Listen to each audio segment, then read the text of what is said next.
ಚುನಾವಣಾ ಪೂರ್ವ ರಾಜ್ಯದ ಮಹಿಳೆಯರಿಗೆ ಕೊಟ್ಟಂತ ಏನು ಒಂದು ಭಾಷೆ ಇತ್ತು, ಚುನಾವಣೆಯಲ್ಲಿ ಬೆಲೆ ಏರಿಕೆಯಿಂದ ಕರೋನಾದಿಂದ ತತ್ತರಿಸಿದಂಥ ಮಹಿಳೆಯರಿಗೆ ಒಂದೇನೋ ಸಹಾಯ ಮಾಡೋಣ ಅಂತ ಏನು ಗೃಹಲಕ್ಷ್ಮಿ ಯೋಜನೆಯನ್ನು ನಾವು ಜಾರಿಗೆ ತೆಗೆದುಕೊಂಡು ಬಂದ್ವಿ.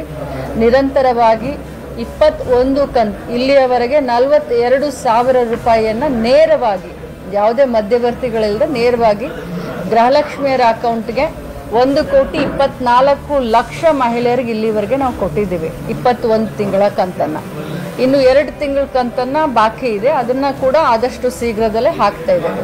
BJPಯವರಿಗೆ ಮಾಡಲಿಕ್ಕೆ ಬೇರೆ ಏನು ಕೆಲಸ ಇಲ್ಲ. ಈ ಗ್ಯಾರಂಟಿ ಯೋಜನೆಗಳನ್ನು ಮೇಲೆಯಿಂದ ಕೆಳಗಿನವರೆಗೂ ಟೀಕೆ ಮಾಡಿದಂಥ ಕರ್ನಾಟಕ ರಾಜ್ಯದ BJP ಮುಖಂಡರಿಗೆ ಬಹಳಷ್ಟು ಮುಖಭಂಗವಾಗಿದೆ. ಯಾಕಂತಂದರೆ ಕರ್ನಾಟಕದ ಗ್ಯಾರಂಟಿ ಯೋಜನೆಗಳನ್ನು ಇಡೀ ದೇಶದಲ್ಲಿ BJP ಇವತ್ತು ಕಾಪಿ ಮಾಡ್ತಾ ಇದ್ದಾರೆ. ಇಟ್ಕೊಂಡು ಮೋದಿ ಗ್ಯಾರಂಟಿ ಅಂತ ಹೇಳಿ ಮಹಾರಾಷ್ಟ್ರದಲ್ಲಿ ಅನೌನ್ಸ್ ಮಾಡಿದ್ರು ಲಾಡ್ಲಿ ಬೆಹನಾ ಅಂತ, ಮಧ್ಯಪ್ರದೇಶದಲ್ಲಿ ಮಾಜಿ ಬೆಹನಾ ಅಂತ ಮಾಡಿದ್ರು. ಅದೇ ರೀತಿ ಡೆಲ್ಲಿ ಚುನಾವಣೆ ಗೆದ್ದಿದ್ದು ಕೂಡ ಮೋದಿ ಗ್ಯಾರಂಟಿ. ಈ ಒಂದು ಮಹಿಳೆಯರಿಗೆ ಏನೇನು ಅನೌನ್ಸ್ ಮಾಡಿದ್ದಾರೆ ಅಂತ ತಮಗೆ ಗೊತ್ತು.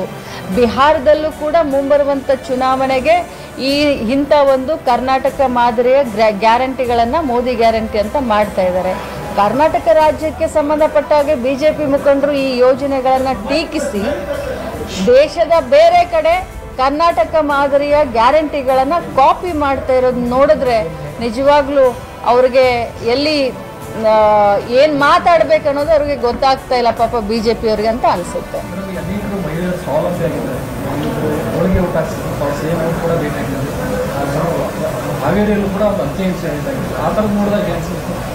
ನೋಡಿ, ನಾವು ಏನು ವಿಚಾರವನ್ನು ಇಟ್ಕೊಂಡು 2,000 ರೂಪಾಯಿ ಕೊಟ್ಟ ತಕ್ಷಣವೇ ಅವರ ಮನೆಯನ್ನು ನಡೆಸುತ್ತೀವಿ ಅಂತ ನಾನು ಹೇಳಲಿಕ್ಕೆ ಬಯಸೋದಿಲ್ಲ. ಬಟ್ ಆ 2,000 ರೂಪಾಯಿದಿಂದ ಏನೋ ಒಂದು ಸಣ್ಣ ಪುಟ್ಟ ಅವ್ರಿಗೆ ಲಾಭ ಆಗುತ್ತೆ ಅಂತ ನಮ್ಮ ಕಾನ್ಸೆಪ್ಟ್ ಇತ್ತು. ಒಂದು ಸಿಲಿಂಡರ್ನ ತೆಗೆದುಕೊಳ್ಬೋದು, ಅಥವಾ ವಾರಕ್ಕೆ ಒಂದು ಸ್ವಲ್ಪ ಏನಾದರೂ ಮನೆಗೆ ದಿನಸಿ ಸಾಮಾನುಗಳನ್ನ ತಗೊಳ್ಬೋದು. ಮಕ್ಕಳ ಸಣ್ಣ ಪುಟ್ಟ ವಿದ್ಯಾಭ್ಯಾಸಕ್ಕೆ ಏನೋ 100 ರೂಪಾಯಿ 200 ರೂಪಾಯಿ ಖರ್ಚನ್ನ ಮಾಡಬಹುದು. ಅಥವಾ BP ಶುಗರ್ ಇದ್ದಂಥ ಮಹಿಳೆಯರಿಗೆ ಏನೋ ಒಂದು 500 ರೂಪಾಯಿ ಅವರ ಟ್ಯಾಬ್ಲೆಟ್ನ ತಗೊಳ್ಳಿಕ್ಕೆ ಆಗಬಹುದು. ಈ 2,000 ರೂಪಾಯಿಯಿಂದ ಕಂಪ್ಲೀಟ್ ಅನುಕೂಲ ಅಂತ ಹೇಳ್ತಾ ಇಲ್ಲ.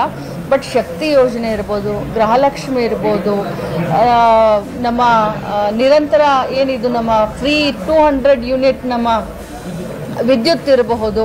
ಸೊ ಇವನ್ನೆಲ್ಲ ನೋಡಿದಾಗ ಎಲ್ಲೋ ಮಹಿಳೆಯರಿಗೆ ಅನುಕೂಲ ಆಗುತ್ತೆ ಅಂತ ನಮ್ಮ ಅನಿಸಿಕೆ ಇತ್ತು. ಸೊ ನಮ್ಮ ಅನಿಸಿಕೆ ತಕ್ಕಂತೆ ಫಲ ಈಗ ನಾವು ನೋಡ್ತಾ ಇದ್ದೀವಿ.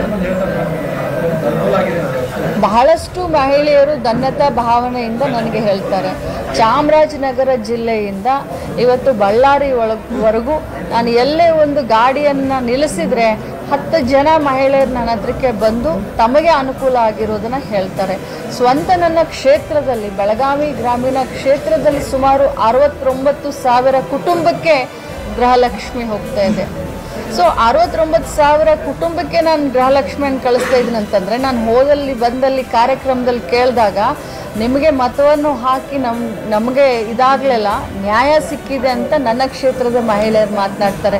ಸೊ ಇದು 224 ಕ್ಷೇತ್ರದ ಕಥೆಯಾಗಿದೆ.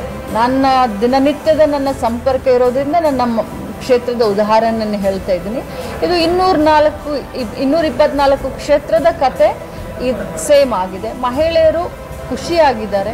BJPಯವ್ರಿಗೆ ಮಾಡೋ ಕೆಲಸ ಇಲ್ಲ, ಅಪಾದನೆ ಮಾಡಲಿಕ್ಕೆ ಬೇರೆ ಕೆಲಸ ಇಲ್ಲ. ಸೊ ಈ ರೀತಿ ಮಾತಾಡ್ಕೊಂಡು ಹೋಗ್ತಾ ಇದ್ದಾರೆ. Thank you.